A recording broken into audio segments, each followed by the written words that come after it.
ముఖ్యమంత్రి గారు చాలా పూర్తి స్థాయి నివేదిక తెప్పించుకున్నారు. ఎవరు, ఎక్కడ ఏం ప్రాబ్లమ్స్ ఉన్నాయి, ఏంది అని జెప్పేసి. దాంట్లో భాగంగా ఎమ్మెల్యేలందరూ గూడా వాళ్ళన్నీ గూడా ఎక్కడెక్కడైతే ఏమేమి నిజంగా డీఫాల్ట్స్ ఉన్నాయని, ఇప్పుడున్నటువంటి మాకున్నటువంటి సామర్థ్యం ఎమ్మెల్యేలందరూ గూడా, అందరూ గూడా ఒక్కొక్క దాంట్లో నిపుణులని. ఓకే. సో, వాళ్ళందరూ గూడా వాళ్ళందరి ఆలోచన శక్తితోన, అక్కడున్నటువంటి మంత్రుల సహకారంతోన, హ్మ్. మా విప్ గారు ఎన్ఎం శ్రీనివాసరెడ్డి గారు, ఎమ్మెల్యేలు అందరూ కలిసి హ్మ్. అక్కడ ముఖ్యమంత్రి గారిని కలిసినప్పుడు హ్మ్. పూర్తి స్థాయిలో ఎక్కడైతే పెండింగ్ ఉన్నాయి, హ్మ్. కాంట్రాక్టర్లు ఎక్కడ ఇబ్బంది పడుతున్నారు, హ్మ్. ఏ కాంట్రాక్టర్‌కి ఏమి ఇబ్బందులున్నాయి, హ్మ్. గత ప్రభుత్వం చేసినటువంటి ప్రాబ్లమ్స్ ఏమేమి ఉన్నాయి అనే దాని విషయంలో వాళ్ళన్నీ కూడా డీటెయిల్ రిపోర్ట్ తీసుకొని ముఖ్యమంత్రి గారి దృష్టిలోకి పెట్టడం జరిగింది. దాంట్లో ఎక్కడెక్కడైతే పెండింగ్ పేమెంట్స్ ఉన్నా అవి ముఖ్యమంత్రి గారే చెప్పారు. ఇమ్మీడియేట్‌లీ గ్రీన్ ఛానెల్ ద్వారా వాటిని క్లియర్ చేయాలని చెప్పేసి హ్మ్.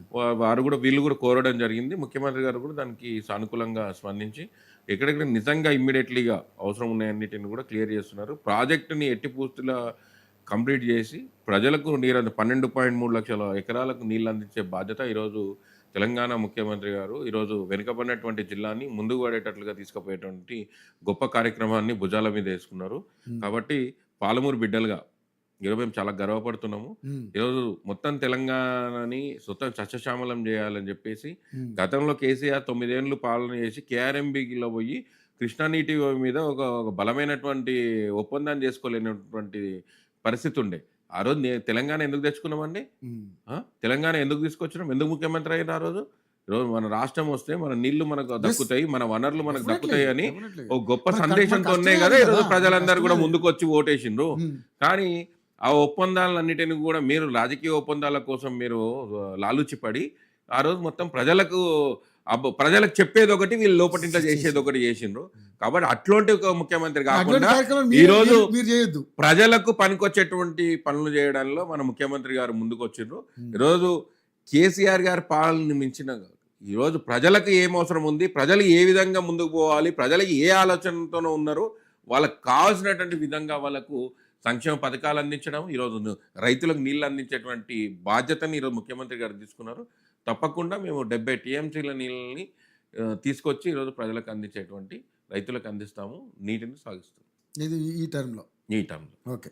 రైట్. ఏదైతే అంటే కేసీఆర్ గారు వాళ్ళ గజ్వేల్‌ని ఏ విధంగా అయితే డెవలప్ చేసుకున్నారో, అదేవిధంగా సిద్దిపేటని ఆయన ఎవరు హరీష్ రావు ఏ విధంగా అయితే డెవలప్ చేసుకున్నాడో, సిరిసిల్లని మన కేటీఆర్ గారు. కేటీఆర్ గారు ఎట్లా డెవలప్ చేసుకున్నారో, మీ జిల్లా వాస్తవ్యుడైనటువంటి రేవంత్ రెడ్డి గారు కూడా మీ జిల్లాని అంటే పర్సనల్‌గా అయినా సరే, ఎందుకంటే ముఖ్యమంత్రిగా అట్లేం ఉన్నారు కాబట్టి లేదండి. ఈ హ్మ్. ముఖ్యమంత్రి అంటే గారు ఆ అన్ని రకంగా జిల్లాలని ఆ రకంగా అయినా కూడా ఎక్కడికి ఇబ్బంది లేకుండా రైతులను ఇబ్బంది లేకుండా 119 నియోజకవర్గాలని అందరిని ఒకే విధంగా చూస్తారు ఈ ముఖ్యమంత్రి గారు. మీ సొంత ముఖ్యమంత్రి జిల్లా గారు కదా, కొంచెం ప్రేమ ఉంటది కదా. ఉంటది. తప్పకుండా ఉంటది. అందుకనే అంటున్నా, ఆ ఈ ప్రేమ ఇప్పుడు చాటుకోమని.